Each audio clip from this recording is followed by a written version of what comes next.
Hello दोस्तों, आप सभी का स्वागत है आईटीटी ऑनलाइन क्लास में। आज की क्लास में क्लास 10th के फिजिक्स के पहले चैप्टर प्रकाश के परावर्तन एवं अपवर्तन से जितने भी वस्तुनिष्ठ प्रश्न प्रीवियस ईयर में 2010 से लेकर 2010 से लेकर 2022 तक यानी पूरा 13 साल 13 इयर्स का हम क्या करेंगे, ऑब्जेक्टिव क्वेश्चन का 1 बाय 1 डिटेल्ड डिस्कशन करेंगे। ठीक है, ये जो क्लास है फिजिक्स में 100% अंक दिलाने वाला क्लास है। यानी जितनी भी क्लासेस आएगी ऑब्जेक्टिव क्वेश्चन का, सब्जेक्टिव क्वेश्चन का, यदि आप पूरा वॉच करते हैं तो मैं इंश्योर कर देता हूँ कि 100% आप फिजिक्स में नंबर लाएंगे। 100%।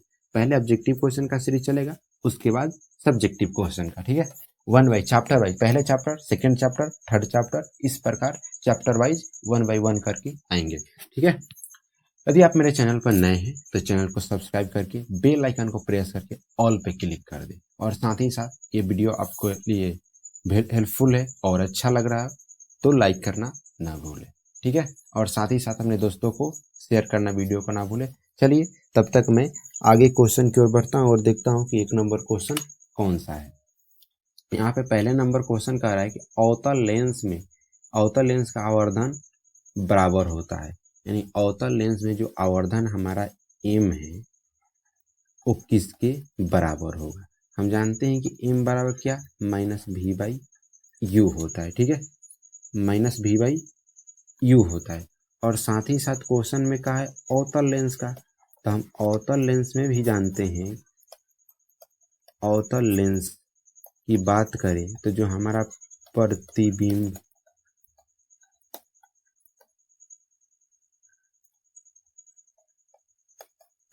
दूरी कैसा होता है, निगेटिव होता है। ठीक है, माइनस भी होता है। अगर यहाँ पे हम निगेटिव रखेंगे, ये माइनस पहले से है और भी की जगह पर माइनस रख देंगे भी, तो क्या, और यू तो है ही, तो एम बराबर क्या हो जाएगा, माइनस माइनस प्लस हो जाएगा, भी बाई यू हो जाएगा। इस प्रकार हम देखेंगे तो जो हमारा आवर्धन एम आया वो कितना आया, एम बराबर भी बाई यू। ऑप्शन की देखेंगे तो पहला यू बाई भी है, दूसरा यू भी है, तीसरा यू प्लस बी है, जो नहीं हो सकता लास्ट दिया है भी बाई यू। इस प्रकार ऑप्शन हमारा कौन सा हो जाएगा, डी हो जाएगा। चलिए क्वेश्चन नंबर 2 की तरफ बढ़ते हैं और क्वेश्चन नंबर 2 देखते हैं। क्वेश्चन नंबर 2 कह रहा है ना, किसी माध्यम के अपवर्तनांक का मान होता है, यहाँ पे एच गलती से लिखा गया है, यहाँ पे म्यू होना चाहिए, क्योंकि अपवर्तनांक को म्यू से या एन से सूचित करते हैं। ठीक है, यही पूछ रहा है कि अपवर्तनांक म्यू का मान कितना है, यानी म्यू बराबर कितना होगा। चलिए म्यू बड़ा देखते हैं। हम अपवर्तन के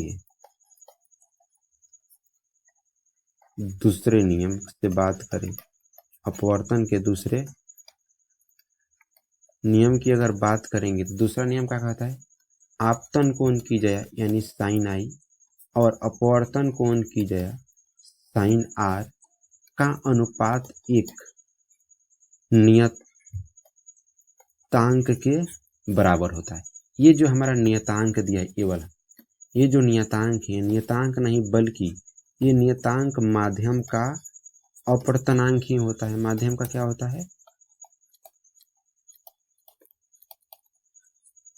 अपवर्तनांक होता है। यानी साइन आई बटे साइन आर नियतांक के बराबर होता है। और ये नियतांक किसके बराबर होता है, अपवर्तनांक, माध्यम के अपवर्तनांक के। और माध्यम के अपवर्तनांक को किससे सूचित करते हैं, म्यू से। यानी हम कुल मिलाकर यहाँ ये लिख सकते हैं, म्यू बराबर साइन आई बटे साइन आर। इस प्रकार ऑप्शन हमारा कौन सा जगह, पहले की बात करें तो पहला ही ऑप्शन हमारा दिया है साइन आई बटे साइन आर। ऑप्शन हमारा हो जाएगा पहला साइन आई बटे साइन आर। चलिए क्वेश्चन नंबर तीसरे को देखते हैं, यानी 3 नंबर क्वेश्चन हम देखते हैं। निम्नलिखित में किसका अपवर्तनांक सबसे अधिक होता है। सबसे अधिक की बात किया गया है, क्या किया गया है, सबसे अधिक। तो हम जानते हैं कि सबसे अधिक अपवर्तनांक जो होता है किसका होता है, हीरा का होता है 2.42। सबसे अधिक अपवर्तनांक हमारा जो होता है किसका होता है, हीरा का होता है। इस प्रकार ऑप्शन हमारा डी हो जाएगा। चलिए तो क्वेश्चन नंबर 4 देखते हैं। 4 में क्या कह रहा है, तालाब का जल का कम गहरा दिखाई देने का कारण, यानी तालाब का जो जल है उसका गहराई कम किसकी वजह से मालूम होता है, कम गहराई।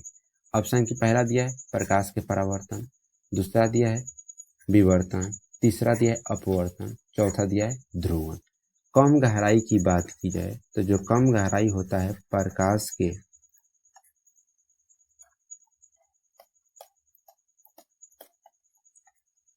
अपवर्तन के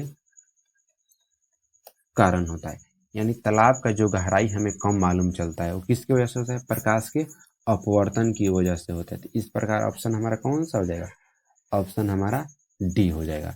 न ए होगा न बी होगा, सॉरी न डी होगा, ऑप्शन हमारा सी होगा। ठीक है, ऑप्शन हमारा सी हो जाएगा। चलिए क्वेश्चन नंबर 5 के बढ़ते हैं और 5 देते हैं। कह रहा है किसी लेंस द्वारा उत्पन्न आवर्धन का एसआई मात्रक क्या होगा, यानी आवर्धन का एसआई मात्रक कितना होगा। चलिए आवर्धन की बात करें तो हम जानते हैं कि आवर्धन बराबर क्या होता है, एच डैश बटे एच। एच डैश क्या है यहाँ पर,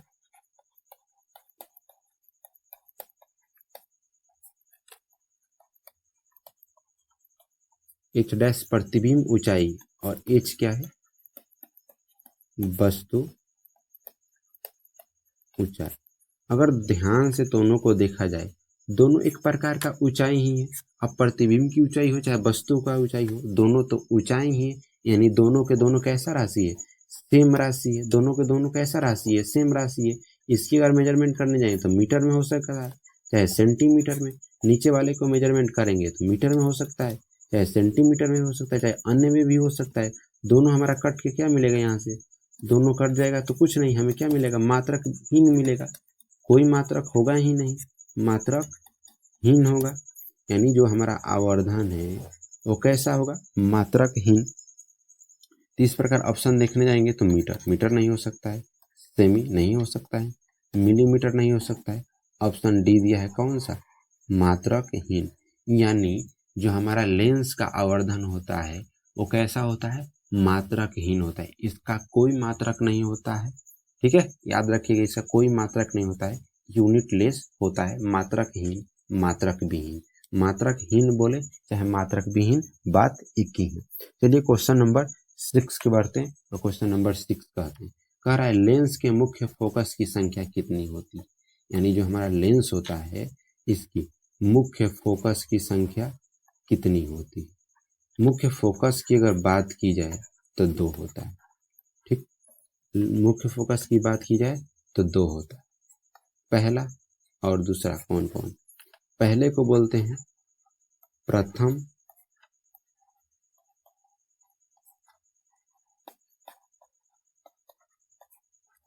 मुख्य फोकस और दूसरे को बोलते हैं द्वितीय मुख्य फोकस। और प्रथम मुख्य फोकस को किससे सूचित करते हैं, F1 से, और द्वितीय मुख्य फोकस को F2 से। वो चाहे लेंस उत्तल हो, उत्तल लेंस हो तब भी, और अवतल लेंस हो तब भी, दोनों में F1 और F2 होंगे। इसमें भी F1 और F2 होगा। चित्र की अगर बात की जाए तो हमारा उत्तल लेंस इस प्रकार से होता है, इस प्रकार से इसका प्रधान अक्ष मुख्य अक्ष होता है। यहाँ पे F1 होता है और यहाँ पर F2 होता है।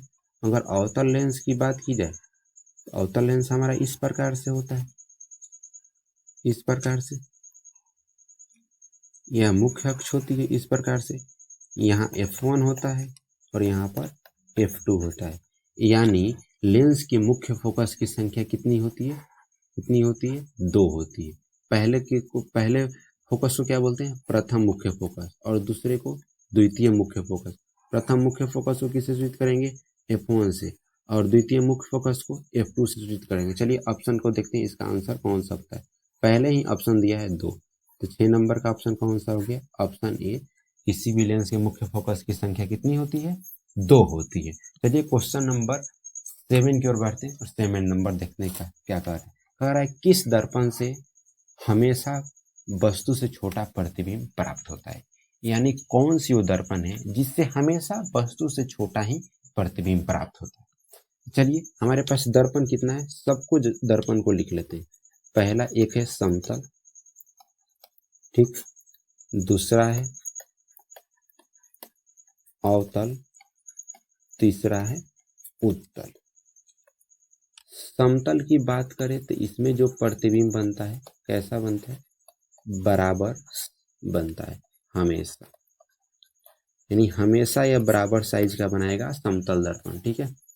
अवतल दर्पण की बात करें तो ये बड़ा भी बना सकता है,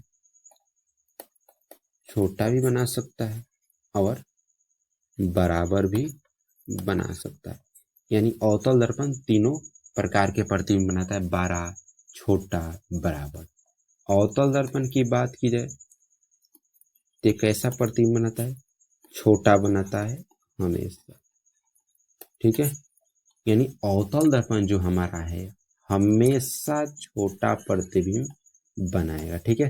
अब क्वेश्चन में कहीं रहा है कि किस दर्पण से हमेशा वस्तु से छोटा प्रतिबिंब प्राप्त, हमेशा वस्तु से छोटा प्रतिबिंब, वस्तु की साइज हम रखें जितनी लंबी उससे छोटा प्रतिबिंब बने, तो उसके लिए कौन से दर्पण का प्रयोग करेंगे, उत्तल दर्पण करेंगे। ऑप्शन हमारा कौन सा, ये हो जाएगा। अवतल का प्रयोग करेंगे तो या तो बड़ा मिल जाएगा, नहीं तो छोटा मिल जाएगा, नहीं तो बराबर मिल जाएगा। समतल का अगर प्रयोग कर देंगे हम तो अवतल नहीं हो सकता, अगर समतल का प्रयोग कर देंगे तो समतल बराबर देगा, हमें छोटा चाहिए तो ये नहीं हो सकता है। नॉन ऑफ दिस तो है ही, इनके बात ही नहीं है इसमें। चलिए क्वेश्चन नंबर 8 की ओर बढ़ते हैं और 8 देखते हैं। कह रहा है कि वायु में प्रकाश की चाल निर्वात की अपेक्षा होती है। वायु में प्रकाश की चाल क्या होती है, निर्वात की अपेक्षा। चलिए जो निर्वात हमारा है इसमें प्रकाश की चाल सबसे तेज होती है, और कितना होती है, 3 × 10⁸ मीटर पर सेकेंड। यानी निर्वात में सबसे प्रकाश की चाल तेज होती है 3 × 10⁸ मीटर पर सेकेंड। इससे जितने भी माध्यम है इससे कम ही होगा। जिसे वायु दिया है तो वायु में प्रकाश की चाल निर्वात की अपेक्षा क्या होती है, निर्वात की अपेक्षा क्या होगी, कम होगी। निर्वात में चूंकि सबसे अधिक होता है, निर्वात में क्या होता है, सबसे अधिक होता है, सबसे अधिक होता है, तो यह वायु में क्या होगा, निर्वात की अपेक्षा कम होगा। इस प्रकार ऑप्शन हमारा कौन सा हो जाएगा, ऑप्शन ये हो जाएगा, ठीक है। चलिए क्वेश्चन नंबर 9 की ओर बढ़ते हैं। और 9 नंबर क्वेश्चन देखने से पहले एक जरूरी सूचना, यदि किसी भी क्वेश्चन में आपको डाउट हो, समझ में ना आ रहा तो उसको कमेंट जरूर करें, कमेंट बॉक्स में जाए और अपने डाउट को कमेंट करें, ठीक है। कमेंट करना ना भूलें, किसी भी क्वेश्चन को में कोई भी थोड़ी सी भी डाउट हो तो कमेंट करें कि मुझे ये प्रॉब्लम है, मुझे ये प्रॉब्लम, वहाँ से आपकी कमेंट को पिकअप करके और वहाँ से आपकी सॉल्यूशन दे दी जाएगी, ठीक है। और साथ ही साथ किसी भी क्वेश्चन का आंसर अगर आप पहले से जान रहे हैं तो वीडियो को पॉज कर लें और उसका आंसर कमेंट बॉक्स में हमें देने से पहले दे दें, तब वीडियो को आप प्ले करें। चलिए देखते हैं। प्रकाश की चाल विभिन्न माध्यम में होते, यानी प्रकाश की चाल विभिन्न माध्यम में होते। ऑप्शन को पढ़ लेते हैं। सामान्य होता है, भिन्न भिन्न होता है, ए और बी दोनों होता है, इनमें से कोई नहीं होता। देखिए जो हमारा प्रकाश है ये माध्यम की बात करें तो माध्यम अगर बदलेगा, माध्यम क्या करे, अगर बदले, माध्यम क्या करे, बदले, तो चाल भी क्या होगा, बदलेगा। क्या करेगा, बदलेगा। यानी माध्यम बदलेगा तो चाल भी बदलेगा। यानी भिन्न भिन्न माध्यम में प्रकाश की चाल क्या होगी, भिन्न भिन्न होगी। क्या होगी, भिन्न भिन्न होगी। तो भिन्न भिन्न होगी तो यह ऑप्शन क्या हो जाएगा, हमारा ऑप्शन बी हो जाएगा। यानी 9 नंबर का ऑप्शन बी। यानी प्रकाश की चाल भिन्न भिन्न माध्यम, जैसे मान लीजिए निर्वात में चल रहा है, वायु में गया, वायु से जल में गया, जल से कांच में गया, कांच से हीरा में गया या अन्य माध्यम में जाएगा। जैसे ही माध्यम चेंज करेगा तो अपने चाल में क्या कर लेगा, परिवर्तन कर लेगा। घटाएगा बढ़ाएगा वो अलग मैटर है, सघन से विरल या विरल से सघन में जाएगा उस पर निर्भर करेगा, लेकिन परिवर्तन कर लेगा, घटा लेगा चाहे बढ़ा लेगा, ठीक है। इस प्रकार ऑप्शन हमारा कौन सा हो जाएगा, ऑप्शन बी। चलिए क्वेश्चन नंबर 10 की बढ़ते हैं और क्वेश्चन नंबर 10 देखते हैं। कह रहा है ना, किसी बीम का, बीम का मतलब यहाँ पर जान लें वस्तु, बीम का मतलब वस्तु, बीम का अवतल दर्पण द्वारा बना प्रतिबिंब आभासी, सीधा तथा बड़ा पाया गया है, तो वस्तु का स्थिति कैसा होना चाहिए। यानी दर्पण कौन सा है, अवतल है, प्रतिबिंब कैसा है, बना है, आभासी बना है, सीधा बना है और बड़ा बना है। ठीक है, तब पूछ रहा है कि वस्तु कहाँ होना चाहिए, यानी वस्तु इस दर्पण के से कहाँ रखें, अवतल दर्पण से कहाँ रखें। तो वस्तु अवतल दर्पण द्वारा अगर बना प्रतिबिंब कैसा हो, आभासी हो, कैसा हो, आभासी हो, सीधा हो, बड़ा हो। एकमात्र स्थिति है कि अवतल दर्पण की कहाँ होना चाहिए, ध्रुव एवं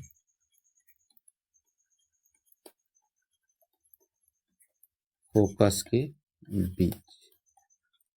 यानी अवतल दर्पण द्वारा बना प्रतिबिंब अगर आभासी है, सीधा है, वस्तु से बड़ा है, तो वस्तु हर हाल में कहाँ होना चाहिए, ध्रुव एवं फोकस के बीच, यानी P और F के बीच। अगर डायग्राम की बात करें, इस प्रकार से हमारा अवतल दर्पण होगा, क्या होगा, इस प्रकार से हमारा अवतल दर्पण होगा। ये रजतित किया हुआ इस प्रकार से रहता है, इस प्रकार से क्या होता है, रजतित कलई। अगर यहाँ पे हमारा क्या है, यहाँ पे जस्ट वेट करें 2 मिनट, यहाँ पे हमारा क्या है, अगर यहाँ का ध्रुव माने और यहाँ पे फोकस मान ले, तो वस्तु हर हाल में इसके बीच में होना चाहिए।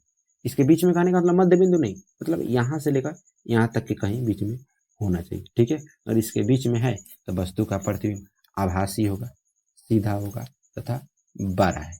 चलिए तो ऑप्शन की ओर खंगालते हैं, और ऑप्शन क्या कह रहा है, मुख्य फोकस तथा वक्रता केंद्र के बीच। नहीं, मुख्य फोकस या वक्रता केंद्र नहीं होगा, ऑप्शन ये नहीं हो सकता है। दूसरा वक्रता केंद्र, यानी यहाँ पर कह रहे हैं नहीं, यहाँ पे नहीं है। वक्रता केंद्र से परे, यानी वक्रता केंद्र से परे कहने का मतलब इधर नहीं हो सकता है। अब ऑप्शन तो डी ऐसे ही मार दीजिए, एक बचा हुआ पढ़ भी लेते हैं। दर्पण के ध्रुव तथा मुख्य फोकस के बीच, दर्पण के ध्रुव तथा मुख्य फोकस के बीच होना चाहिए। तो ऑप्शन हमारा कौन सा हो जाएगा, ऑप्शन डी हो जाएगा। चलिए क्वेश्चन नंबर 11 की ओर बढ़ते हैं। 11 नंबर देखते क्या है। कह रहा है किस दर्पण से दूर की वस्तु का प्रतिबिंब सदैव सीधा बनता है। इसमें सीधा के बारे में पूछा गया। तो चलिए सभी दर्पण को बारी बारी से लिख लेते हैं। समतल, अवतल, उत्तल। समतल की बात करें तो ये सदैव सीधा बनाता है, कैसा बनाता है, सीधा। अवतल की बात करें तो सीधा और उल्टा दोनों बनाता है। उत्तल की बात करें तो ये भी सदैव कैसा बनाता है, सीधा बनाता है। यानी जो समतल दर्पण है हमेशा सीधा प्रतिबिंब बनाएगा, अवतल दर्पण जो है हमेशा कैसा प्रतिबिंब बनाएगा, सीधा भी बनाएगा, उल्टा भी बनाएगा। यहाँ बड़ा छोटा की चर्चा नहीं करें, हमें सिर्फ सीधा और उल्टा से मतलब। ठीक है, अवतल दर्पण सीधा और उल्टा दोनों प्रतिबिंब बनाएगा, और उत्तल दर्पण जो है हमारा सीधा प्रतिबिंब, सदैव सीधा, यानी हमेशा सीधा प्रतिबिंब बनाता है। तो क्वेश्चन में कह रहा है कि इस वस्तु द्वारा सदैव सीधा प्रतिबिंब प्राप्त होगा। पहला अवतल, अवतल तो भी नहीं सकता, अवतल दोनों बनाता है। केवल उत्तल, केवल उत्तल नहीं हो सकता भाई, दोनों बना रहा है यहाँ पे, तो केवल उत्तल कैसे हो सकता है, दोनों। केवल समतल नहीं, केवल समतल कैसे होगा, दोनों है। या तो समतल अथवा उत्तल, यानी या समतल हो सकता है नहीं तो उत्तल हो सकता है। यानी हमें हमेशा सीधा प्रतिबिंब चाहिए, तो हम दर्पण क्या ले लेंगे, दर्पण हम या तो समतल ले लेंगे नहीं तो उत्तल ले लेंगे, तो हमें प्रतिबिंब कैसा मिल जाएगा, सीधा मिल जाएगा। ठीक है, यानी इस प्रकार ऑप्शन हमारा कौन सा हो जाएगा, ऑप्शन डी। चलिए क्वेश्चन नंबर 12 देखते हैं। 12 कौन सा, अवतल दर्पण की फोकस दूरी होती है, यानी जो हमारा अवतल दर्पण है इसमें फोकस दूरी एफ कैसा होता है। अवतल दर्पण की फोकस दूरी की अगर बात करें तो कैसा होता है, ऋणात्मक। अवतल दर्पण की फोकस दूरी कैसी होती है, ऋणात्मक, यानी -VE होती है। इस प्रकार ऑप्शन हमारा कौन सा हो जाएगा, ऑप्शन बी। अवतल दर्पण की फोकस दूरी ऋणात्मक होती है। अवतल दर्पण की अच्छा फोकस दूरी ऋणात्मक क्यों होती है, थोड़ा एक बार देख लीजिए। फिगर को ड्रॉ करने जाएंगे तो इस प्रकार हमारा फिगर होगा, ठीक है।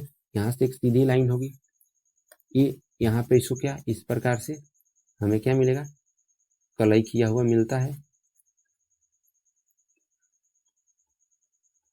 इस प्रकार से। यहाँ पे इस बिंदु को क्या बोलते हैं हम लोग, ध्रुव बोलते हैं।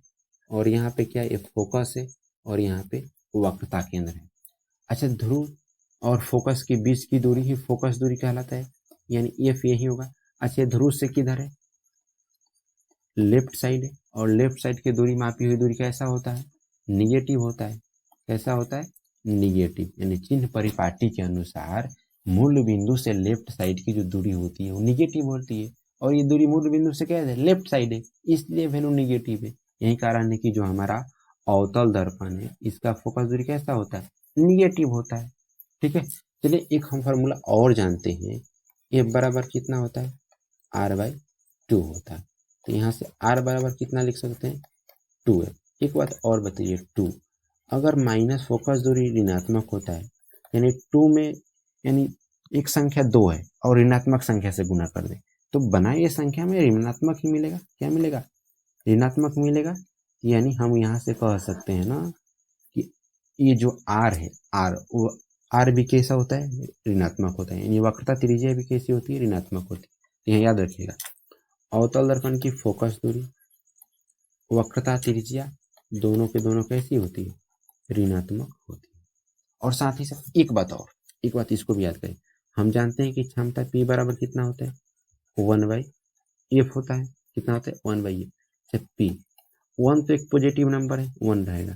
फोकस दूरी कितना होता है, ऋणात्मक होता है, ऋणात्मक। अच्छा, एक धनात्मक संख्या में ऋणात्मक संख्या से भाग दी जाए तो प्राप्त संख्या कैसा होगा, ऋणात्मक होगा।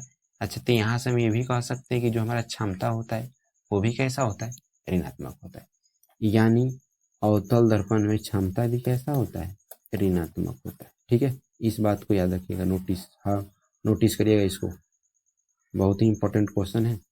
अवतल दर्पण की फोकस दूरी वक्रता त्रिज्या और क्षमता तीनों के कैसे होते हैं, ऋणात्मक होते हैं, ठीक है। इस बार का 12 नंबर का कौन सा क्वेश्चन रहेगा, ऑप्शन बी हो जाएगा। चलिए क्वेश्चन नंबर 13 बढ़ते हैं और 13 नंबर क्वेश्चन देखते हैं कौन सा है।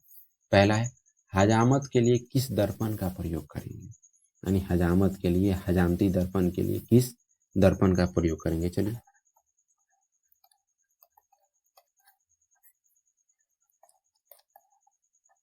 हजामती दर्पण में हम किसका प्रयोग करेंगे। हजामती दर्पण की जो प्रयोग होता है किसका करते हैं, अवतल दर्पण का। यानी हजामती दर्पण में हम किस दर्पण का प्रयोग करते हैं, अवतल दर्पण का। किस दर्पण का, अवतल दर्पण के। इस प्रकार ऑप्शन हमारा कौन सा हो जाएगा, ए।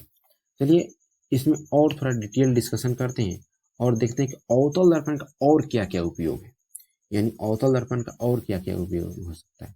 पहला तो एक हो गया हजामती दर्पण, दूसरा देख लेते हैं। पहला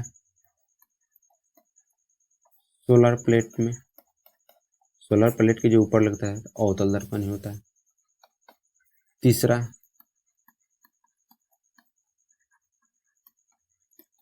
सौर भट्टी में। चौथा वाहन के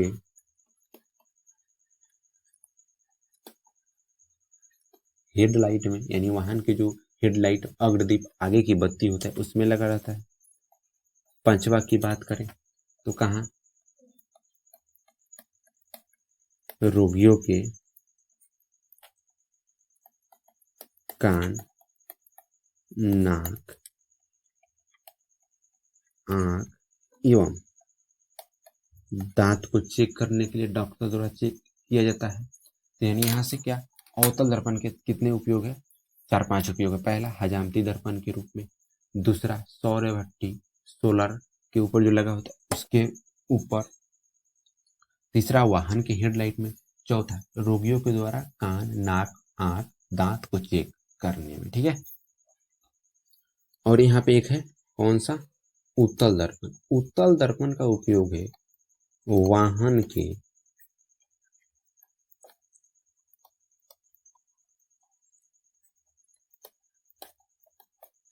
साइड मिरर के रूप में किया जाता है। ठीक है, इसको ध्यान रखिएगा। चलिए क्वेश्चन नंबर 14 देखते हैं। 14 नंबर कितना है। काल्पनिक प्रतिबिंब होता है, यानी काल्पनिक प्रतिबिंब कैसा होता है। ऑप्शन में सीधा, उल्टा, ए और बी दोनों, इनमें से कोई नहीं। यानी हमारा प्रतिबिंब कैसा है, काल्पनिक है। काल्पनिक प्रतिबिंब अच्छा होता कैसे, सीधा होता है। काल्पनिक प्रतिबिंब है तो हर हाल में कैसा होगा, सीधा होगा ही होगा। ठीक है, उल्टा कभी नहीं हो सकता है। ऐसा नहीं है कि काल्पनिक प्रतिबिंब है तो उल्टा हो जाए, नहीं, काल्पनिक प्रतिबिंब है तो उल्टा नहीं हो सकता। तो हर हाल में कैसा होगा, वो सीधा ही होगा। यानी काल्पनिक प्रतिबिंब कैसा होता है, सीधा होता है। वास्तविक प्रतिबिंब उल्टा होता है, वास्तविक प्रतिबिंब उल्टा होता है और काल्पनिक प्रतिबिंब कैसा होता है, सीधा होता है। इस प्रकार ऑप्शन हमारा कौन सा हो जाएगा, ऑप्शन ए हो जाएगा। ठीक है, तो 14 नंबर क्वेश्चन का आंसर कौन सा होगा, ऑप्शन ए। चलिए क्वेश्चन नंबर 15 देखते हैं। कह रहा है कि गोलीय दर्पण के फोकस अंतर एवं वक्रता त्रिज्या के बीच संबंध है। फोकस अंतर कहने का मतलब, फोकस दूरी। ठीक है, अच्छा फोकस दूरी को किससे सूचित करते हैं, फोकस दूरी को एफ से और वक्रता त्रिज्या को आर से, इनके बीच संबंध पूछा है। हम जानते हैं कि एफ बराबर कितना होता है, आर बाई 2। तो एफ बराबर आर बाई 2 लिखे, या इसी को 2 इधर गुना में लगाकर आर बराबर कितना लिख सकते हैं, 2f भी लिख सकते हैं। तो पहला ऑप्शन है आर बराबर 2f, पहला ऑप्शन हो जाएगा। यानी क्वेश्चन नंबर 15 कितना हो जाएगा, आर बराबर 2f। यहाँ नहीं हो जाएगा, एफ बराबर 2r नहीं होगा, एफ बराबर आर नहीं हो सकता है, आर बराबर एफ बाई 2 नहीं, एफ बराबर आर बाई 2 होता है, आर बराबर एफ बाई 2 थोड़ा ही होता है। तो चलिए आज की क्लास को हम यहीं तक रोकते हैं। यानी हम आज की क्लास में कहाँ से कहाँ तक, क्वेश्चन नंबर 1 से लेकर 15, ये टोटल के टोटल कितने क्वेश्चन, 15 क्वेश्चन को डिस्कशन किए।